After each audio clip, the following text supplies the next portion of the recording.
Hello guys, চলো তো हम আজকে নতুন কিছু দেখে আসবো। চলো কি দেখবো কোন তো আজকে দেখে আসবো অন্য কিছু।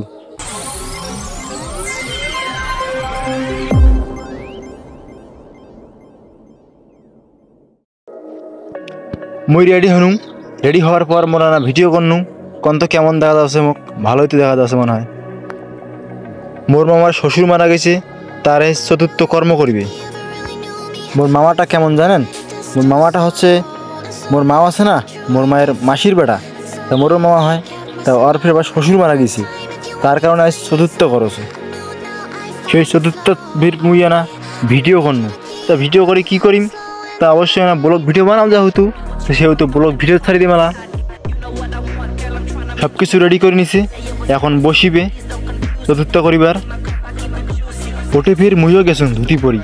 কোন তো এলা তোরা মুই কি জন্য গেছো রে ধুতি পরিয়ে? তা মুই তো ফির তেমন গীতা পাঠ করি পাও না। তা মুই ফির কোন পাই মেলা মুই মামা কসো হাতে পাবো, দেখি না পাইস পাই অকিনে করি জ্বালা। তা মুই ফির ধুতি পিনতে গেছো একবার হেই হায়া ধুতি পরি যায় ফির ভালোই লাগছে। যাই হোক, তার একটা কথা কম, তো মোর যদি এখনও ইউটিউব চ্যানেলটা সাবস্ক্রাইব করি না থাকেন তা অবশ্যই সাবস্ক্রাইব করিবেন এবং বেল আইকনটি বাজিয়ে দিবেন যাতে নতুন নতুন আবার ভিডিও পান। তা হোক, মুক্ত অনুমতি দেয় নাই, ওই জন্য আমি এখনও দাঁড়িয়ে আসুন। অনুমতি দিলে মুইও বসে পড়িম গীতা পাঠ করিবার। যেখানে পারো ওখানে করিম। অবশেষে অনুমতি নিয়ে বসি পড়ন গীতা পাঠ করিবার। গীতা পাঠ শুরু করে দিনু। যেহেতু মোর মামার শ্বশুর, তা মোর দাদু হয়, তা মোর ওই দাদুটার জন্যে সবাই না মঙ্গল কামনা করবেন যাতে সে স্বর্গবাসী হয়। ওম দিব্যান লক্ষণ স গচ্ছাতু, ওম দিব্যান লক্ষণ স গচ্ছাতু, ওম দিব্যান লক্ষণ স গচ্ছাতু।